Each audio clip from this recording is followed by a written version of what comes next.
तर मित्रो, आज आपण बॅड बँक या एका नाविन्यपूर्ण संकल्पनेविषयी माहिती घेणार आहोत. सध्या कोविड व बँकिंग सेक्टरमधील नॉन परफॉर्मिंग ॲसेटच्या अनेक वेगवेगळ्या प्रकारच्या न्यूज वर्तमानपत्रातून त्याचबरोबर वेगवेगळ्या न्यूज चॅनलच्या माध्यमातून आपणापर्यंत पोहोचत आहेत.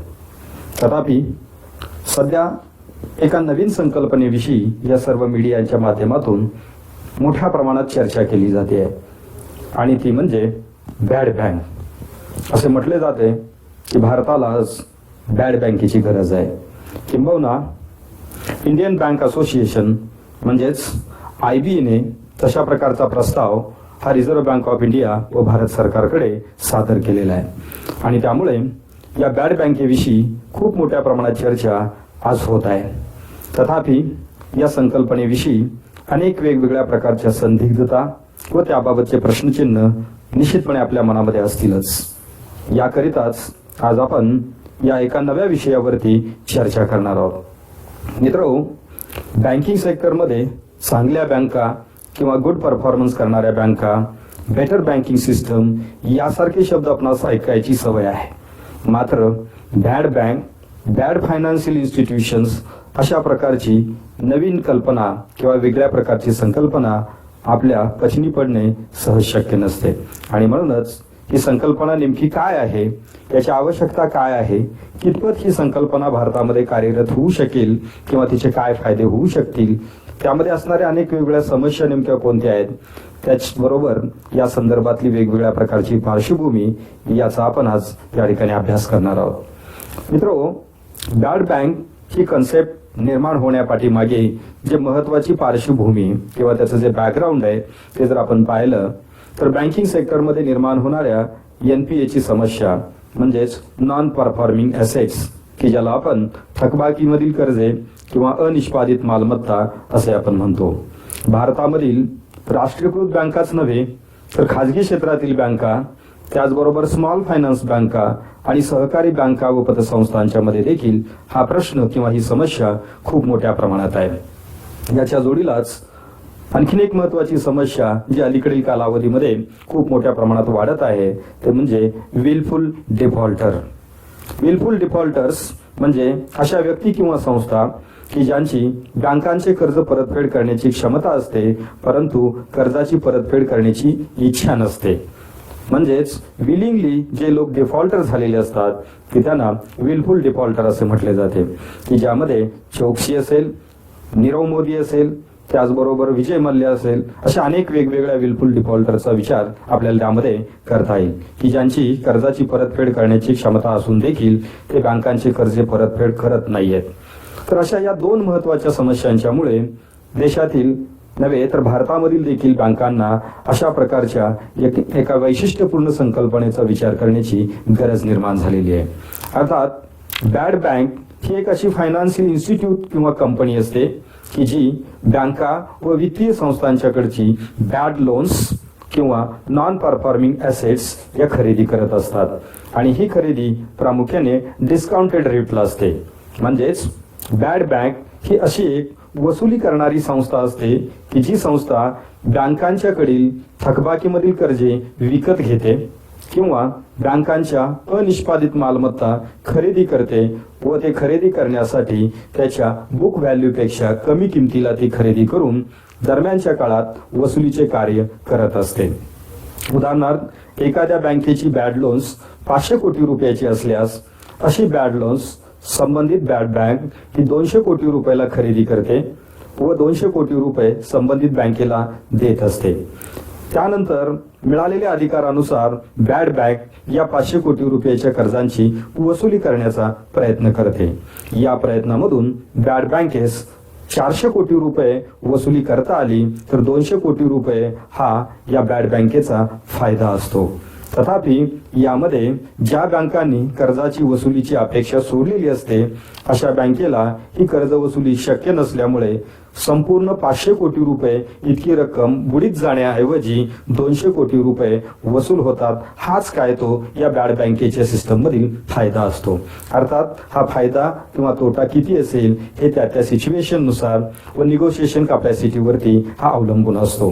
भारतासारख्या अर्थव्यवस्थेमध्ये या प्रक्रियेत रिझर्व्ह बँक ऑफ इंडियाकडून काही रूल्स केले जाण्याची पण शक्यता नाकारता येत नाही. तर अशा प्रकारच्या बॅड बँका अनेक देशांमध्ये स्थापन झाल्याचे आपणास दिसून येते. उपलब्ध माहितीनुसार जगातील पहिली बॅड बँक USA मध्ये स्थापन झाली आणि ही बॅड बँक मेलन बँकेने 1988 मध्ये ग्रँड स्ट्रीट नॅशनल बँक या नावाने सुरू केली. त्यानंतर स्वीडनमध्ये स्वीडिश बॅड बँकिंग मॉडेल 1992 मध्ये इंट्रोड्यूस झालं. मलेशियामध्ये देखील दी फायनान्शियल सेक्टर रिस्ट्रक्चरिंग एजन्सी म्हणजेच FRA 1997 ला सुरू झाली. इंडोनेशियामध्ये Indonesian bank restructuring agency IBRA 1998 ला सुरू झाली. युनायटेड किंगडम मध्ये US ॲसेट रिझोल्युशन 2010 मध्ये सुरू झाले आणि भारतामध्ये ही आयडिया 2017 मध्ये चर्चेली जायला सुरुवात झाली. तथापि ही 2020 मध्ये मूर्त स्वरूप धारण करेल अशा प्रकारची परिस्थिती आज त्या ठिकाणी दिसू लागलेली आहे. ही सर्व पार्श्वभूमी पाहिल्यानंतर आता आपण भारतातील या बॅड बँकेच्या स्थापनेबाबतची पार्श्वभूमी आपण लक्षात घेणार आहोत. भारतातील सध्याच्या वेगवेगळ्या बँकांच्या NPA ची सिच्युएशन जर आपण पाहिली तर या चार्टच्या माध्यमातून या टेबलमध्ये राष्ट्रीयकृत बँका म्हणजेच public sector banks, private banks, foreign banks या वेगवेगळ्या प्रकारच्या कमर्शियल बँकांच्या बाबतची NPA ची सिच्युएशन या टेबलच्या माध्यमातून आपणास दिसते आहे. यामध्ये 4 कॉलम्स आपल्याला दिसत आहेत. स्टँडर्ड ॲसेट्स म्हणजे अशी कर्जे की ज्या कर्जांची परतफेड बँकेकडे वेळेवरती होत आहे. तथापि सबस्टँडर्ड ॲसेट म्हणजे ही कर्जे थकबाकीमध्ये जाऊ लागल्याची चिन्हे असतात व जी कर्ज वसूल होण्याची शक्यता कमी वाटू लागते किंवा त्याच्या वसुलीविषयी शंका निर्माण होऊ लागते या कर्जांना डाऊटफुल ॲसेट्स असे म्हटले जाते. त्यामध्ये D1, D2 व D3 अशा 3 वेगवेगळ्या सब कॅटेगरी असतात. त्याचबरोबर चौथा प्रकार म्हणजे लॉस असेट किंवा बुडीत मालमत्ता म्हणजे ही कर्जे परतफेड होण्याची शक्यता संपलेली असतात. अर्थात NPA ॲसेट क्लासिफिकेशन त्या संबंधीचे नॉर्म्स यासाठी मी एक स्वतंत्र व्हिडिओ त्या ठिकाणी केलेला आहे. आपण याची माहिती घेण्यासाठी संबंधित व्हिडिओ आपण पाहू शकता. या संपूर्ण चार्टवरून आपणास एक बाब त्या ठिकाणी लक्षात येते की बँकांची थकबाकीमध्ये असणारी जी कर्जे आहेत ती प्रामुख्याने सबस्टँडर्ड ॲसेट, डाऊटफुल ॲसेट व लॉस ॲसेट या कॅटेगरीमध्ये असतात. तर या कॅटेगरीमध्ये 2018 आणि 2019 या कालावधीमधील कर्जांची रक्कम जर आपण पाहिली तर ही खूप मोठी असल्याचे आपणास दिसून येईल. सबस्टँडर्ड ॲसेटच्या बाबतीमध्ये देशातील या तिन्ही प्रकारच्या कमर्शियल बँकांच्या बाबतीमध्ये सबस्टँडर्ड ॲसेटची रक्कम ही 1,82,980 कोटी रुपये एवढी रक्कम असल्याचे आपणास दिसून येईल. तर डाऊटफुल ॲसेटमध्ये 6,19,173 कोटी रुपयाची कर्जे ही त्या ठिकाणी डाऊटफुल ॲसेटमध्ये आहेत म्हणजेच ही जवळपास कर्जे बुडण्याच्या मार्गावरती आहेत. आणि जी कर्जे बुडीत गेलेली आहेत ज्यांच्या कर्जाच्या वसुलीची शक्यता संपलेली आहे अशा लॉस ॲसेटचं प्रमाण जर आपण पाहिलं तर यामध्ये 76,849 कोटी रुपयाची कर्जे या सर्व बँकांची लॉस ॲसेटमध्ये आहेत. आणि यामध्ये जर आपण वर्गीकरण पाहिले तर राष्ट्रीयकृत बँक्स म्हणजेच पब्लिक सेक्टर बँकांची लॉस ॲसेट्स, डाऊटफुल ॲसेट त्याचबरोबर सबस्टँडर्ड ॲसेटचे प्रमाण हे खूप मोठे आहे. सन 2019 मधील आकडेवारीनुसार फक्त राष्ट्रीयकृत बँकांच्या बाबतीमध्ये सबस्टँडर्ड ॲसेट ही 1,37,000 कोटी रुपयांची आहे. तर डाऊटफुल ॲसेटच्या बाबतीमध्ये 5,06,000 कोटी रुपयाच्या डाऊटफुल ॲसेट्स आहेत. तर लॉस ॲसेटमध्ये 66,239 कोटी रुपयाचे कर्जे ही लॉस ॲसेटमध्ये त्या ठिकाणी गेलेली आहेत. म्हणजेच या सर्व पार्श्वभूमीचा विचार करता देशातील बँकांच्या समोर खूप मोठ्या प्रमाणात या NPAचा प्रश्न निर्माण झालेला आपणास पाहाव्यास मिळतोय. आणि त्यामध्येच कोविड-19 या समस्येमुळे आणखीनच त्या ठिकाणी भर पडणार आहे. हे आकडे मार्च अखेरचे असले तरी त्यानंतर नंतरच्या कालावधीमध्ये खूप मोठ्या प्रमाणात वर्षभरामध्ये बदल झालेले आहेत. विशेषतः फेब्रुवारी 2020 ते आज अखेर या आकड्यामध्ये खूप मोठ्या प्रमाणात वाढ होण्याची शक्यता आहे, किंबहुना ती वाढ झालेली आहे अशी परिस्थिती आज त्या ठिकाणी इंडियन बँक असोसिएशनने मांडलेली आहे. आणि या समस्येच्या पार्श्वभूमीवरती यापूर्वी देखील अनेक वेगवेगळ्या प्रकारच्या उपाययोजना एनपीएच्या वसुली संदर्भात भारतामध्ये करण्यात आलेल्या आहेत. तर या एनपीएच्या वसुलीसाठी आज अखेर जे विविध प्रकारचे प्रयत्न झालेले आहेत त्यांचाही आढावा आपण या व्हिडिओच्या माध्यमातून घेणार आहोत. तर आपण भारताच्या बाबत या एनपीएच्या वसुलीबाबत जे काही वेगवेगळ्या प्रकारचे मेजर्स किंवा इनिशिएटिव्ह भारतीय रिझर्व्ह बँक आणि गव्हर्नमेंट ऑफ इंडियाच्या माध्यमातून घेण्यात आले त्यामधील काही महत्वाचे इनिशिएटिव्ह या ठिकाणी आपण पाहणार आहोत. सर्वात पहिला आणि महत्वाचा भाग म्हणजे भारतीय रिझर्व्ह बँक आणि गव्हर्नमेंट ऑफ इंडियाच्या संयुक्त प्रयत्नामधून 1993 मध्ये डेट रिकव्हरी ट्रिब्युनल्स म्हणजेच कर्ज वसुली न्यायाधिकरणे किंवा ज्यांना आपण DRT असं आपण म्हणतो, म्हणजेच ही एक अशी न्यायाधिकरणे असतात की ज्यांच्या माध्यमातून केवळ बँकांच्या कर्जाच्या वसुलीचे न्यायनिवाडे हे केले जात असतात. तर अशा प्रकारचे DRT देखील या प्रयत्नाचा एक महत्वाचा भाग होता. त्याचबरोबर सन 2000 मध्ये सिबिल नावाची एक संस्था त्या ठिकाणी स्थापन करण्यात आली की ज्याला आपण credit information bureau India limited म्हणजे सिबिल असे आपण म्हणतो. या सिबिलचा उपयोग एखाद्या कर्जदारास कर्ज देण्यासाठी त्याची पतपात्रता किती आहे हे ठरवण्यासाठी सिबिल रिपोर्टचा वापर करण्याची प्रथा आणि पद्धती ही या ठिकाणी भारतीय बँकिंगमध्ये सुरू झाली. ज्याचा सिबिल स्कोअर चांगला त्यासाठी कर्ज देण्याबाबत सुरक्षितता असते या सिबिल स्कोअरवरून लक्षात येते की ज्यामुळे कर्जदारांना कर्ज देत असताना काही प्रिकॉशन्स घेणं बँकांना शक्य झालेलं आहे. त्याचबरोबर 2001 मध्ये भारत सरकारने लोक अदालत स्कीम जी सुरू केली. या लोक अदालत मध्ये देखील वेगवेगळ्या प्रकारच्या बँकांच्या कर्ज वसुलीची प्रकरणे मांडली जातात व त्याची सोडवणूक सामंजस्याने करण्याचे प्रयत्न की याच्यामध्ये केले जात होते. त्याचबरोबर महत्वाची एक सुधारणा म्हणजे 2002 मध्ये सरफेसी ऍक्ट नावाचा एक स्वतंत्र कायदा हा त्या ठिकाणी करण्यात आला की या कायद्यामध्ये security and reconstruction of financial assets and enforcement of security interest या प्रकारचा हा 2002 मध्ये कायदा करण्यात आला. आणि या कायद्यानुसार बँकांना आपली कर्जे या असेट रिकन्स्ट्रक्शन कंपन्यांना विकण्याची मुभा दिली.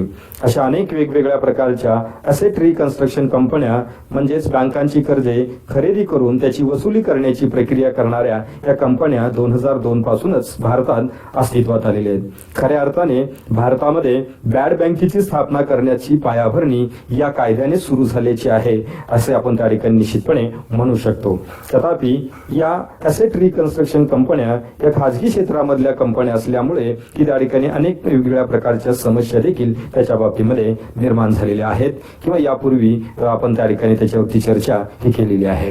त्याचबरोबर 2002 मध्ये वन टाइम सेटलमेंट स्कीम की ज्याला OTS असे म्हटले जाते ही एक वैशिष्ट्यपूर्ण योजना थकबाकीमध्ये असणाऱ्या कर्जदारांना एक रकमी कर्जाची परतफेड केली असता काही सवलत देऊन कर्जाची वसुली करण्याबाबतची ही योजना होती की जी आज तागायत देशातील वेगवेगळ्या बँका त्या राबवत आहेत. विशेषतः शेती कर्जाच्या बाबतीमध्ये ही योजना मोठ्या प्रमाणात राबवली गेलेली आहे. सहकारी बँका देखील या विशिष्ट योजनेची फायदा की त्या ठिकाणी देशातील वेगवेगळ्या गुंतवणूक कर्जदारांना देत असल्याचे आपणास पाहावयास मिळते आहे. त्याचबरोबर कॉर्पोरेट डेट रिस्ट्रक्चरिंग स्कीम ही देखील 2005 मध्ये त्या ठिकाणी आणलेली होती. ज्या वेगवेगळ्या मोठ्या कंपन्या आहेत या कंपन्यांची थकबाकीमध्ये असणारी कर्जे रिशेड्युलिंग करणे किंवा त्याची मुदत वाढ करून देणे, हप्त्यांची पुनर्बांधणी करून देणे यासारख्या उपाययोजना या कॉर्पोरेट डेट रिस्ट्रक्चरिंग स्कीम मध्ये आणण्यात आलेल्या होत्या. त्याचबरोबर 2015 मध्ये मिशन इंद्रधनुष्य नावाची एक वैशिष्ट्यपूर्ण योजना भारत सरकारने या देशातील पब्लिक सेक्टर बँकांच्यासाठी इंट्रोड्यूस केली की ज्यामध्ये बँकांच्या मधील अपॉइंटमेंट्स, बँकांच्या मधील मॅनेजमेंट, लोन डिस्ट्रीब्युशन, रिकव्हरी, त्याचबरोबर परफॉर्मन्स इम्प्रूव्हिंग यासारख्या अनेक वेगवेगळ्या प्रकारच्या उपाययोजना मिशन इंद्रधनुष्य या अंतर्गत या राष्ट्रीयकृत बँकांच्या सुधारणेसाठी घेण्यात आलेल्या आहेत. त्याचबरोबर 2015 मध्ये रिझर्व्ह बँक ऑफ इंडियाच्या विशेष प्रयत्नामधून असेट क्वालिटी रिव्ह्यू कमिटी ही त्या ठिकाणी स्थापन करण्यात आली आणि या कमिटीच्या माध्यमातून देशातील बँकांच्या असेट्स आणि त्याची क्वालिटी रिव्ह्यू करण्याची प्रथा आणि त्या संबंधीचे फ्रेमवर्क यामधून निर्माण करण्यात आलेले आहे. त्याचबरोबर 2016 मध्ये इन्सॉल्व्हन्सी अँड बँक्रप्सी कोड हा एक स्वतंत्र त्या ठिकाणी कोड बँक्रप्सी मध्ये आलेल्या कंपन्या आणि त्यांच्या कर्ज वसुलीच्या संदर्भात एक स्वतंत्र त्या ठिकाणी कायदेशीर तरतूद ही 2016 मध्ये करण्यात आलेली आहे. या तरतुदीमुळे ज्या बुडीत कंपन्या आहेत अशा बुडीत कंपन्यांचे कर्ज वसुली करण्याबाबतची प्रक्रिया ही फास्ट ट्रॅक पद्धतीने करता येणे शक्य झालेले आहे. याबरोबरच 2017 मध्ये रिझर्व्ह बँक ऑफ इंडियाने देशातील पब्लिक सेक्टर बँकांच्यासाठी PCA म्हणजेच प्रॉम्प्ट करेक्टिव्ह ऍक्शन फ्रेमवर्क हे एक तयार केलेले असून ज्या बँकांचा परफॉर्मन्स हा त्या ठिकाणी एक्सपेक्टेशन लेवलपेक्षा कमी आहे अशा बँकांच्या वरती विशिष्ट प्रकारची नियंत्रणे लादण्याचा प्रयत्न या PCAच्या माध्यमातून केला जातो की जेणेकरून या बँकांची आर्थिक स्थिती आणखी ढासळू नये किंबहुना ती इम्प्रूव्ह व्हावी यासाठी या PCA फ्रेमवर्कचा उपयोग रिझर्व्ह बँक ऑफ इंडिया वेळोवेळी करत असल्याचे आपणास दिसून येते. गेल्या वर्षभरामध्ये देशातील 8 पेक्षा अधिक बँकांच्या वरती रिझर्व्ह बँकेने PCAचा अंमलबजावणी केल्याचे आपणास पाहावयास मिळेल. यानंतर खऱ्या अर्थाने 2017च्या आर्थिक विश्लेषणामध्ये बॅड बँकेची आयडिया ही त्या ठिकाणी डिस्कशनला आली आणि वेगवेगळ्या फोरमवरती बॅड बँक स्थापन करण्याविषयीची चर्चा ही सुरू झाल्याचे आपणास पाहावयास मिळते. तथापि त्यानंतरच्या काळात रिझर्व्ह बँक ऑफ इंडिया त्याचबरोबर अनेक वेगवेगळ्या प्रकारच्या बँकिंग संस्था त्याचबरोबर इंडियन बँक्स असोसिएशन यांनी public sector asset rehabilitation agency म्हणजेच पारा नावाची संस्था स्थापन करण्याविषयीची एक कॉन्सेप्ट 2017 मध्ये मांडलेली होती. परंतु या दोन्ही संकल्पना बॅड बँक असेल किंवा पॅरा असेल की या दोन्ही संकल्पना प्रत्यक्षात त्या ठिकाणी येऊ शकलेल्या नव्हत्या. त्यामध्ये अनेक वेगवेगळ्या प्रकारच्या तांत्रिक अडचणी या निर्माण झालेल्या त्यावेळेला आपण पाहिलेल्या आहेत. तथापि सध्याच्या परिस्थितीमध्ये मात्र की या इंडियन बँक असोसिएशनने पुन्हा एकदा हे प्रपोजल गव्हर्नमेंट ऑफ इंडिया व रिझर्व्ह बँक ऑफ इंडिया समोर मांडलेले आहे. कारण सध्या या राष्ट्रीयकृत बँका असतील किंवा खाजगी क्षेत्रातील बँका असतील की यांच्याकडे 70,000 कोटी रुपयापेक्षाही अधिक मोठ्या प्रमाणात बॅड लोनची समस्या ही आज निर्माण झालेली आहे. आणि कोविड-19च्या या कालावधीमध्ये म्हणजे या पुढील 3-4 महिन्यामध्ये हे प्रमाण दुपटीपेक्षा अधिक होईल की काय अशी भीती देखील त्या ठिकाणी व्यक्त केली जाते आहे. कारण देशातील अनेक उद्योगधंदे बंद आहेत. त्याचबरोबर ट्रेड सेक्टर, इम्पोर्ट एक्सपोर्ट यासारख्या अनेक गोष्टी मंदावलेल्या आहेत. त्याचबरोबर शेती आणि शेती संलग्न व्यवसायामध्ये मंदीचं वातावरण आहे. अनेक उद्योग बंद आहेत. अशा परिस्थितीमध्ये हे उद्योजक किंवा व्यावसायिक बँकांच्या कर्जांची परतफेड करू शकणार नाहीत. त्यामुळे भविष्य काळात ही समस्या पुन्हा वाढण्याची शक्यता आहे. तथापि रिझर्व्ह बँक ऑफ इंडियाने 3 महिन्याचा मॉरेटोरियम पिरियड दिलेला असला आणि तो आणखी वाढवण्याची शक्यता असली तरी प्रत्यक्षात केवळ मॉरेटोरियम पिरियड वाढवून कर्ज परतफेडीची मुदत वाढवता येते, परंतु NPAचं प्रमाण थोपवता येणे शक्य नसते. आणि यामुळे भविष्यात की या बँकांच्या समोर खूप मोठ्या प्रमाणात NPAची समस्या ही निर्माण होईल अशी भीती इंडियन बँक असोसिएशनने व्यक्त केलेली आहे. आणि त्यामुळेच इंडियन बँक असोसिएशनने या बॅड बँकेचे प्रपोजल रिझर्व्ह बँक आणि गव्हर्नमेंट ऑफ इंडियाकडे सबमिट केलेले आहे.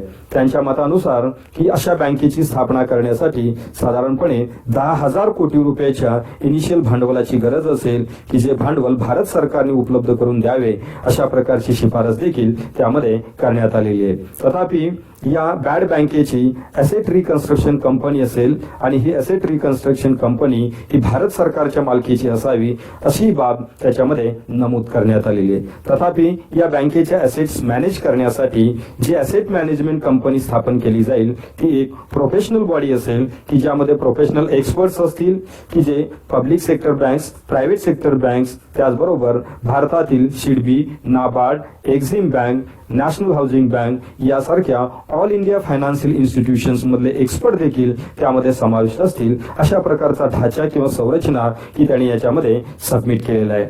तथापि ही बॅड बँक ही देशातील पब्लिक सेक्टर बँक्स व प्रायव्हेट सेक्टर बँका यांच्यासाठी काम करेल अशा प्रकारची बाब त्यामध्ये नमूद केलेली आहे. इथे सर्वात महत्वाची एक बाब लक्षात घेणे गरजेचे आहे ते म्हणजे ही बॅड बँक देशातील सहकारी बँकांच्यासाठी काम करणार नाही किंवा करेल याविषयीचा कुठलाही खुलासा यामध्ये दिसत नाही.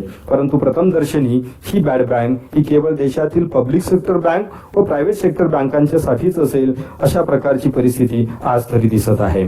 त्याचबरोबर सध्या जो विचार विनिमय सुरू आहे त्या विचार विनिमयानुसार रिझर्व्ह बँक ऑफ इंडियाने या ॲसेट रिकन्स्ट्रक्शनसाठी जे स्ट्रक्चर किंवा एक मॉडेल डिझाईन केलेलं आहे की ज्यामध्ये 15:85 म्हणजे 15:85 अशा प्रकारचा रेशो त्या ठिकाणी ठरवून दिलेला आहे. म्हणजेच एखाद्या बँकेचे 100 कोटी रुपयाचे बॅड लोन किंवा एनपीए मधील लोन असेल तर याची विक्री ॲसेट रिकन्स्ट्रक्शन कंपनीला म्हणजेच बॅड बँकेला करत असताना बॅड बँक संबंधित बँकेला 15% रक्कम ही कॅशमध्ये देईल व 85% रक्कम ही त्याच्या सिक्युरिटी रिसिप्टच्या स्वरूपात ही त्या ठिकाणी देणार आहे. म्हणजेच ही जर बँक अस्तित्वात आली तर सध्याच्या प्रोव्हिजननुसार संबंधित बँकेला 15% रक्कम ही लगेच तात्काळ त्या ठिकाणी मिळणार आहे. याचा फायदा बँक त्या ठिकाणी लोन डिस्ट्रीब्युशनसाठी किंवा पुढील आपल्या बिझनेससाठी करू शकतात. तथापि 85% रक्कम ही केवळ सिक्युरिटी रिसिप्टच्या स्वरूपात त्या ठिकाणी दिली जाणार आहे, ती कॅशमध्ये दिली जाणार नाही. अर्थात हे त्या ठिकाणचं प्रायमरी डिस्कशन आहे. भविष्य काळात आवश्यकतेनुसार रिझर्व्ह बँक ऑफ इंडिया यामध्ये काही महत्वाचे बदल हे करू शकते. म्हणजेच अशा प्रकारची बॅड बँक त्या ठिकाणी स्थापन होणार आहे. तथापि या बॅड बँकेचा नेमका याच्यामधला रोल आणि त्यांचा बिझनेस हा नेमका कसा असेल याचा जर आपण अभ्यास केला तर आपणास एका उदाहरणाच्या माध्यमातून या बॅड बँकेची बिझनेस प्रोफाईल हा आपल्याला त्या ठिकाणी सांगता येऊ शकेल. सपोज एका बँकेकडे 500 कोटी रुपयाचे बॅड लोन्स आहेत, एनपीए मधली लोन्स आहेत आणि ती वसूल होण्याची शक्यता नाहीये आणि त्याच्यासाठी संबंधित बँकेने 500 कोटी रुपये आपल्या नफ्यातून प्रोव्हिजन केलेली आहे.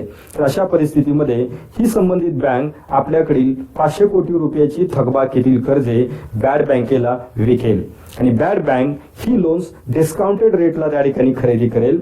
म्हणजे जरी ही कर्जे 500 कोटी रुपयाची असली तरी ही बॅड बँक ही त्या ठिकाणी 300 कोटी रुपयाला ही कर्जे खरेदी करेल आणि त्यामधील 300 कोटी रुपयामधील 15% रक्कम त्या संबंधित बँकेला रोख स्वरूपात देईल व 85% रक्कम ही त्या ठिकाणी सिक्युरिटी रिसिप्टच्या स्वरूपात त्या बँकेला ही देणार आहे. या प्रक्रियेमध्ये संबंधित बँकेचे 2 वेगवेगळे फायदे होणार आहेत. त्या बँकेने लॉस ॲसेटच्या अगेन्स्ट 500 कोटी रुपये आपल्या नफ्यातून जे प्रोव्हिजन करून ठेवलेले होते ती प्रोव्हिजन रिलीज होईल. म्हणजे बँकेला तो नफ्यातून केलेल्या प्रोव्हिजनचा फंड हा प्रत्यक्षात वापरता येईल की जो आतापर्यंत या बँकांना वापरता येत नाही. दुसरा फायदा असा होईल की जी कर्जे थकबाकीमध्ये आहेत की त्याच्यामधील 15% रक्कम ही बँकेनं त्या ठिकाणी 300 कोटी रुपयाच्या 15% रक्कम ही बँकेनं त्या ठिकाणी बॅड बँकेकडून मिळणार आहे आणि भविष्यात त्या कर्जाची वसुली झाली असता उर्वरित 85% रक्कम देखील नंतरच्या कालावधीमध्ये बँकेला मिळणार आहे. हा साधारणपणे एनपीए असणाऱ्या बँकेचा फायदा आहे. तर दुसरीकडे बॅड बँकेचा फायदा असा असेल की बॅड बँकेने 500 कोटी रुपयाची कर्जे ही 300 कोटी रुपयाला खरेदी केलेली आहेत. मात्र बॅड बँकेने जर ते संपूर्ण 500 कोटी रुपयाचं कर्ज संबंधित कर्जदाराकडून वसूल केले तर त्या बॅड बँकेस 200 कोटी रुपये अधिकचा फायदा त्या ठिकाणी होणार आहे. तथापि बॅड बँक केवळ 400 कोटी रुपये वसूल करू शकले तर बॅड बँकेला ऍडिशनल 100 कोटी रुपयाचा फायदा हा त्यामध्ये होणार आहे. अर्थात हा फायदा तोटा नेमका किती असेल ते प्रत्यक्ष त्यावेळच्या परिस्थितीवरती अवलंबून असणार आहे. काही वेळेस 300 कोटी रुपयापेक्षा कमी रक्कम वसूल झाली तर यामध्ये बॅड बँकेचा लॉस देखील त्या ठिकाणी होण्याची शक्यता ही नाकारता येणार नाही. तर अशा प्रकारची ही बॅड बँकेची कॉन्सेप्ट या भारतामध्ये राबवली जाण्याची शक्यता नाकारता येत नाही. आता प्रत्यक्षात अशी बॅड बँकेची कॉन्सेप्ट ही भारतासाठी खरंच चांगली आहे किंवा नाही यावरती देखील आपण त्या ठिकाणी चिंतन करणं आवश्यक आहे. अनेक तज्ञांच्या मते ही एक वेगळ्या प्रकारची एनपीए हँडओव्हर करण्याची प्रक्रिया आहे. म्हणजेच ज्या भारत सरकारच्या बँका आहेत त्यांच्याकडचा एनपीए हा बॅड बँकेकडे फक्त हँडओव्हर करण्यासाठीची एक व्यवस्था असेल. याच्यामधून फार मोठ्या प्रमाणात काही सुधारणा घडून येतील असे काही चित्र त्या ठिकाणी दिसत नाही. असंही काही तज्ञांचं मत आपल्याला त्या ठिकाणी ऐकावयास मिळत आहे. त्याचबरोबर बँकांना आपली बॅलन्स शीट क्लिअर करून आपली इमेज इम्प्रूव्ह करण्यासाठीचा हा एक अल्टरनेटिव्ह उपाय आहे असंही त्या ठिकाणी म्हटले जाते. कारण या बँकांच्या बॅलन्स शीटमध्ये हे एनपीए असल्यामुळे या बँकांच्या बॅलन्स शीटमध्ये खूप मोठ्या प्रमाणात ड्युअल बॅलन्स शीटचा प्रॉब्लेम हा त्या ठिकाणी दिसतो आहे. त्याचबरोबर त्यांना मोठ्या प्रमाणात प्रोव्हिजन करावी लागते. त्यामुळे त्यांचा नेट प्रॉफिट कमी होतोय. नेट प्रॉफिट कमी झाल्यामुळे बँकांची जनमानसामधील इमेज देखील ही कमी होत असल्याचे आपणास हे त्या ठिकाणी दिसून येते. काही वेळेस सध्या ज्या पद्धतीने देशातील वेगवेगळ्या बँकांनी 68,000 कोटी रुपयाची लोन्स ही राईट ऑफ करून आपल्या बॅलन्स बॅलन्स शीट क्लिअर करण्याचा प्रयत्न केला की या पद्धतीचे प्रयत्न ही बॅड बँक जर अस्तित्वात आली तर भविष्य कालावधीमध्ये मोठ्या प्रमाणात करावे लागणार नाहीत, त्यापेक्षा काही प्रमाणात रिलीफ या बँकांना मिळेल असे त्या ठिकाणी दिसते. आताच मी आपल्याला सांगितल्याप्रमाणे जेव्हा बँकांच्याकडे खूप मोठ्या प्रमाणात एनपीए असतात तेव्हा बॅड डेट रिझर्व्ह फंडामध्ये या बँका आपल्या नफ्यातील काही रक्कम ही प्रोव्हिजन करून ठेवत असतात आणि त्यामुळे ही रक्कम बँकांना वापरता येत नाही. मात्र ही एनपीए मधील कर्जे जर बॅड बँकेकडे ट्रान्सफर केली तर ही बीडीडीआर मध्ये असणारी रक्कम या बँकांना प्रत्यक्षात वापरता येईल, म्हणजेच त्यांच्या फंड्समध्ये वाढ होऊ शकेल व रिटर्नच्या स्वरूपात काही स्मॉल अमाऊंट ही रिकव्हरीच्या स्वरूपात या बँकांना त्या ठिकाणी मिळू शकते. त्याचबरोबर काही तज्ज्ञांच्या मते हे एक बिघडलेल्या व्यक्तीला सुधारण्याचं जेल आहे अशाही प्रकारच्या कॉमेंट्स काही ठिकाणी केल्या जात आहेत. कारण ज्यांना सुधारणा करणं किंवा ज्यांच्याकडून खूप चांगल्या पद्धतीनं वसुली करून घेणं या बँकांना जमलं नाही अशा कर्जदारांना बॅड बँकेकडे ट्रान्सफर केलं जात आहे, म्हणजेच त्यांना जेलमध्ये टाकून त्यांची सुधारणा घडवून आणण्याचा प्रयत्न केला जातोय की काय, अशा प्रकारची टीका टिप्पणी या बॅड बँकेच्या कॉन्सेप्टच्या बाबतीमध्ये ही केली जात असल्याचे आपणास दिसून येत आहे. खरं तर एनपीए होऊ नये, कर्जाची प्रॉपर वसुली व्हावी यासाठीची विशिष्ट यंत्रणा ही त्या बँकांनी राबवणे आवश्यक असते व एनपीए राहणार नाही याची दक्षता घेणे आवश्यक असते. परंतु या बँकांना ते काही कारणांच्यामुळे जमलं नसेल आणि जमलेलं नाहीये. मात्र ही जबाबदारी आता या बँका बॅड बँकावरती सोपवणार आहेत अशा प्रकारची टीका टिप्पणी त्यामध्ये दिसून येते आहे. परंतु आणखीन एक महत्वाचा प्रश्न यामधून भविष्यात निर्माण होऊ शकतो, तो म्हणजे या देशातील बँकांना या बॅड बँकेच्या सपोर्टची सवय जर वाढत गेली तर त्यामधून देशातील पब्लिक सेक्टरमधील बँकांच्या मधील कर्जाच्या वसुलीचे प्रमाण भविष्यात कमी होण्याचा खूप मोठा धोका संभवतो आहे. कारण ती एक प्रथा त्या ठिकाणी निर्माण होईल की आपल्याकडे असणारी थकबाकीतील कर्जे बॅड बँकेला विकायची आणि आपल्या बॅलन्स शीट क्लिअर करायच्या, असा जर ट्रेंड भविष्यात निर्माण झाला तर त्या ठिकाणी त्याच्यामधून नवीन एक प्रश्न खूप मोठ्या प्रमाणात निर्माण होऊ शकतो. ही आपण त्या ठिकाणी त्याचा विचार करणं आवश्यक आहे.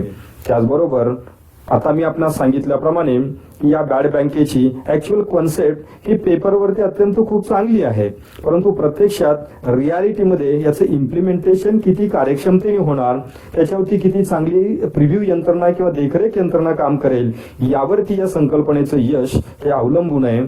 त्याचबरोबर अशा प्रकारची संकल्पना एक्झिक्यूट केल्यामुळे मॉरल हजार्ड्स त्या ठिकाणी बँकिंग सेक्टरमध्ये निर्माण होऊ शकतील की काय अशी भीती त्या ठिकाणी निर्माण होते. कारण कर्ज वसूल न करता ही कर्जे केवळ बॅड बँकेकडे ट्रान्सफर करण्याची प्रक्रिया ही भविष्य कालावधीमध्ये वाढू शकते.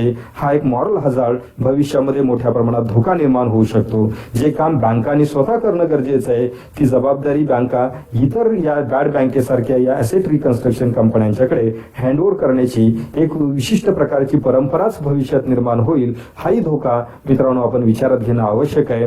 मला वाटतं की बॅड बँक याच्या अनुषंगाने आवश्यक असणारी जी काही माहिती आहे ती संपूर्ण माहिती यामधून आपल्याला मिळालेली असेल असे मला त्या ठिकाणी खात्री वाटते. अर्थात ही संकल्पना प्रत्यक्षात आल्यानंतर कोणत्या पद्धतीने काम करेल, तिचा परफॉर्मन्स नेमका कसा असेल याबाबतचा निर्णय हा भविष्य कालावधीमध्येच त्या ठिकाणी देता येणं शक्य आहे. म्हणजेच bad bank is good or not हे ठरवण्याचा अधिकार हा काळामध्येच त्या ठिकाणी सामावलेला आहे. भविष्य काळच या प्रश्नाचे उत्तर देईल असे मला या ठिकाणी वाटते.